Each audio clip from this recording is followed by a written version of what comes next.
সামরিক সহিংসতা ও সংঘর্ষের কারণে মিয়ানমারের রাখাইন রাজ্যে নতুন করে সংকট দেখা দিয়েছে। নাফ নদীর ঠিক ওপারে মিয়ানমারের লালদ্বীপ সংলগ্ন এলাকায় ৩ শতাধিক রোহিঙ্গা আশ্রয় নিয়েছে। তারা বাংলাদেশে প্রবেশের জন্য অপেক্ষা করলেও সীমান্তে কড়া নজরদারির কারণে প্রবেশ করতে পারছে না।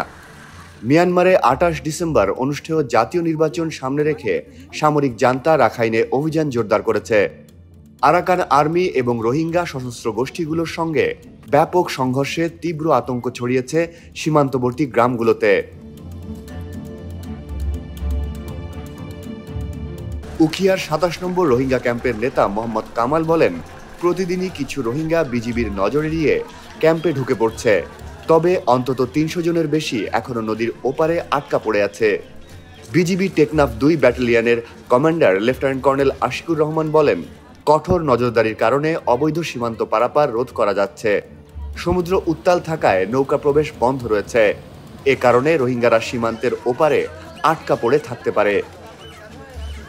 এদিকে রোহিঙ্গা বিষয়ক জাতীয় টাস্ক ফোর্সের সর্বশেষ সভায় এ পরিস্থিতি নিয়ে আলোচনা হয়েছে।